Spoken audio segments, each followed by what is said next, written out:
क्या आपने कभी सोचा है कि एक बंधन को सच में अटूट क्या बनाता है? अगर जिंदगी की सबसे बड़ी चुनौतियां उस रिश्ते के धागों को तोड़ने के बजाय और मजबूत कर दें, तो क्या होगा? तैयार हो जाइए एक ऐसी भावनात्मक यात्रा के लिए जो आपके दिल को छू जाएगी। अनूठा बंधन, एक ऐसी कहानी जो हर मुश्किल को पार करते हुए रिश्तों की नई परिभाषा गढ़ती है।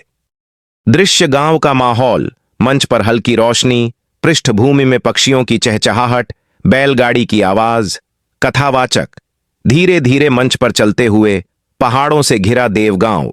यहां की हवा में मिट्टी की महक है और दिलों में अपनापन। इस गांव में दो परिवार पीढ़ियों से पड़ोसी हैं, रामनाथ का और विष्णुदत्त का। और इन दोनों परिवारों के बीच है एक ऐसा रिश्ता जो शब्दों में नहीं बंधता। पृष्ठभूमि में सुजाता और राजन बच्चों की तरह दौड़ते हुए आते हैं। सुजाता हंसते हुए, राजन आज तो मैं जीतूंगी, देख लेना। राजन मुस्कुराते हुए, अरे पगली, जीत तो तेरी ही होती है, मैं तो बस तेरा साथ देने के लिए दौड़ता हूं। कथावाचक, लोग कहते थे ये दोस्ती नहीं, ये है एक अनूठा बंधन। लेकिन वक्त हर चीज की परीक्षा लेता है। दृश्य समय का बदलाव, लाइट बदलती है। गांव के किनारे का दृश्य, सुजाता के हाथ में शहर का कॉलेज का एडमिशन लेटर। शारदा, बिटिया, शहर में पढ़ाई करने का मौका सबको नहीं मिलता, जा अपना नाम रोशन कर। राजन थोड़ा चुप, फिर मुस्कुराकर, हां सुजाता तू जा, लेकिन याद रखना गांव लौट कर आना जरूर।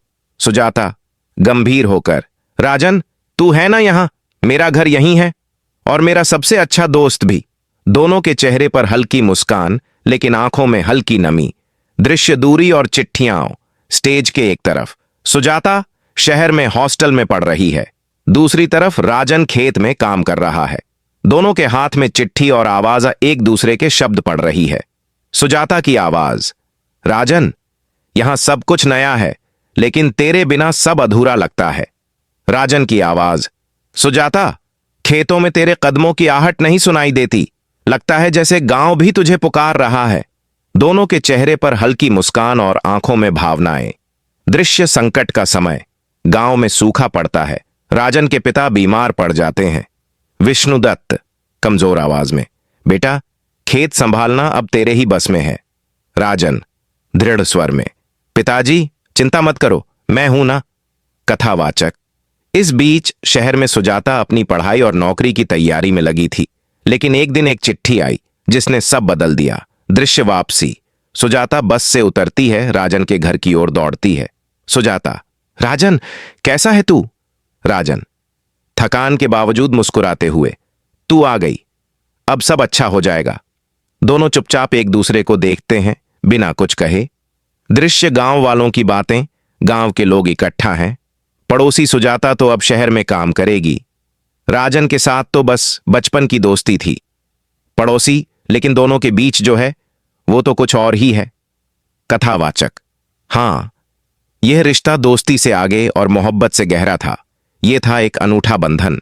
दृश्य अंत का मोड़, सुजाता को शहर से नौकरी का कॉल आता है, लेकिन वह राजन के पास बैठी है। सुजाता, राजन मुझे नौकरी मिल गई है, लेकिन अगर मैं जाऊंगी तो तू। राजन धीरे से, सुजाता तेरे सपने पूरे होने चाहिए, मैं यहां रहकर भी तेरा इंतजार कर सकता हूं। सुजाता आंखों में आंसू, और मैं तेरे बिना कैसे रह पाऊंगी। दोनों एक दूसरे का हाथ पकड़ते हैं। पृष्ठभूमि में हल्का संगीत। दृश्य समापन, कथावाचक सामने आता है। कथावाचक, कभी कभी रिश्तों को नाम देने की जरूरत नहीं होती, वे बस जिए जाते हैं, महसूस किए जाते हैं। जैसे कि राजन और सुजाता का रिश्ता, एक ऐसा बंधन जो समय, दूरी और परिस्थितियों से ऊपर था। मंच पर रोशनी धीरे धीरे धुंधली होती है। दोनों पात्र एक दूसरे की ओर देखते हुए मंच से बाहर जाते हैं।